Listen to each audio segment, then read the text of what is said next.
Bonjour, bienvenue sur Objectif Math. Dans cette vidéo, nous résolvons l'exercice suivant. On se donne la matrice A, réelle carré d'ordre 3, dont les coefficients donnés en colonne sont -4, -2, 5, 0, 0, -1, -1, 0, 0. On nous demande 1. De montrer qu'il existe lambda et mu, deux réels, tels que A soit semblable à la matrice carré d'ordre 3 donnée en colonne, lambda 0, 0, 0 mu 0, 0, 1 mu. Et 2. De calculer A exposant n. Vous devriez maintenant mettre la vidéo sur pause et chercher à résoudre l'exercice par vous-même. Ça y est, on attaque la correction. Voici les notations que nous allons utiliser. La base canonique de R au cube est notée petit b. Je vous rappelle qu'elle est constituée des trois vecteurs 1, 0, 0, 0, 1, 0 et 0, 0, 1.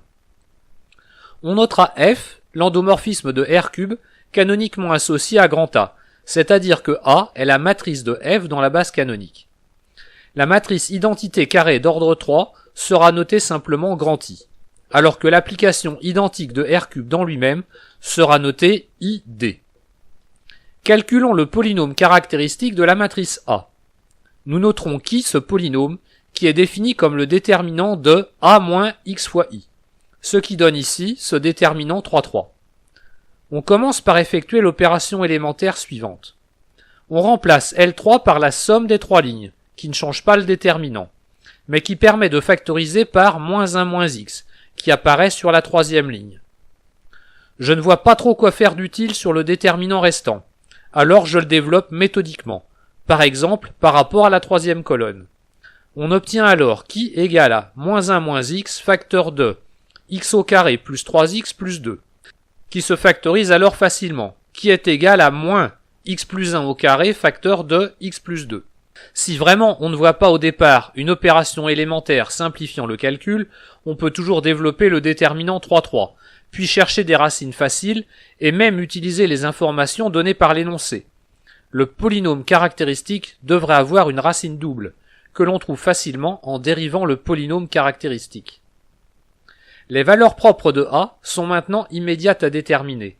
En effet, les valeurs propres de A sont les racines de son polynôme caractéristique. Les valeurs propres de A sont donc -1 et -2. On peut préciser que -1 est une valeur propre d'ordre 2 et que -2 est une valeur propre d'ordre 1. Déterminons maintenant le sous-espace propre associé à la valeur propre -2. Je commence par celle-là, car étant d'ordre 1, elle ne va pas nous poser de problème. Le sous-espace propre associé est le noyau de F plus 2 fois l'identité, que nous noterons E indice -2. La matrice de F plus 2 fois l'identité dans la base canonique est la matrice A plus 2I. Son rang ne peut pas être égal à 3, car -2 est valeur propre de A, et manifestement les deux premières colonnes ne sont pas collinéaires, donc le rang de A plus 2I est égal à 2. Le théorème du rang nous donne que la dimension de E indice -2 est égale à 1. D'ailleurs, ceci est valable pour tout espace propre associé à une valeur propre d'ordre 1. Pour trouver une base de E indice -2, il suffit d'en trouver un vecteur non nul, et on va l'obtenir en trouvant une combinaison linéaire nulle des colonnes de A plus 2I.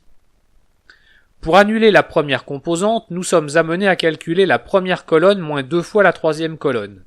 Et pour annuler la deuxième composante, on calcule la somme des deux premières colonnes. Et c'est merveilleux, C1 plus C2 moins 2C3 est la colonne nulle. Si vous n'y arrivez pas comme ça, vous pouvez toujours résoudre l'équation matricielle A plus 2I facteur de x égale à 0, où x désigne la matrice colonne x, y, z. L'espace E indice -2 est alors l'ensemble des solutions du système linéaire suivant. Que l'on utilise une méthode ou l'autre, on trouve que le vecteur 1, 1, -2 est un élément non nul de E indice -2 et en forme donc une base. Nous noterons petit e indice 1 ce vecteur. Une petite remarque pour le calcul du polynôme caractéristique. Si l'on avait repéré plus tôt que le vecteur 1, 1, -2 était un vecteur propre de A, on aurait pu calculer le polynôme caractéristique en effectuant l'opération élémentaire, C1 devient C1 plus C2 moins 2C3, ce qui aurait permis de factoriser directement par x plus 2. Tant pis pour moi, je n'avais qu'à mieux observer la matrice. Déterminons maintenant le sous-espace propre associé à la valeur propre -1. Nous le notons naturellement E indice -1. Il est égal au noyau de F plus l'identité.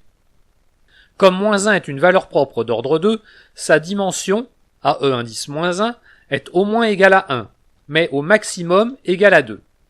La matrice A plus I est la matrice de F plus l'identité. Et en utilisant les mêmes arguments que tout à l'heure, elle est manifestement de rang 2.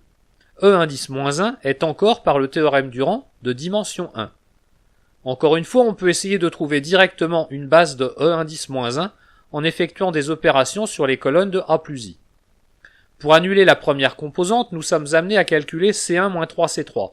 Et pour annuler la deuxième composante, nous sommes amenés à calculer C1 plus 2C2.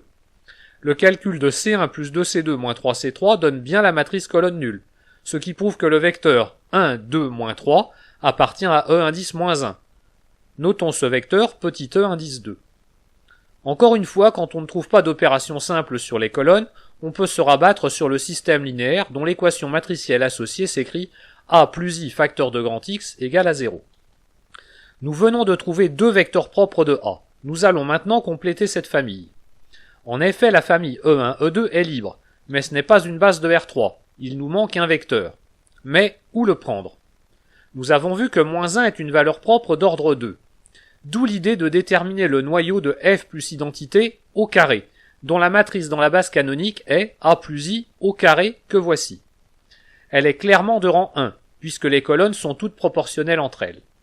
Le noyau de F plus identité au carré est donc de dimension 2. On y prend alors le vecteur 1, 0, moins 2, que l'on note E' indice 3, mais qui n'appartient pas au noyau de F plus identité. On calcule alors F plus identité de E'3, égal au vecteur moins 1, moins 2, 3, c'est-à-dire égal à moins E indice 2. On pose donc petit e indice 3 égal à moins E' indice 3, ce qui nous donne cette fois F plus identité de E indice 3 égale à E indice 2. Et on a donc F de E indice 3 égale à E2 moins E3. Nous allons maintenant pouvoir effectuer le changement de base. Nous considérons les vecteurs E1, E2 et E3 que nous avons trouvés précédemment. Ils forment une base de R3. Comme il y a 3 vecteurs et que R3 est de dimension finie 3, il suffit de montrer que la famille est libre, mais on peut aussi vérifier que le déterminant de cette famille dans la base canonique n'est pas nul. Notons P la matrice de passage de la base canonique à la base petit e, qui n'est autre que la matrice des composantes des vecteurs de la famille petit e exprimée dans la base canonique. On l'obtient en écrivant les composantes des vecteurs de E en colonne. Notons alors T la matrice de petit f dans la base E. Nous savons que l'on a T égale à l'inverse de P fois A fois P, mais il serait maladroit de calculer T avec cette formule.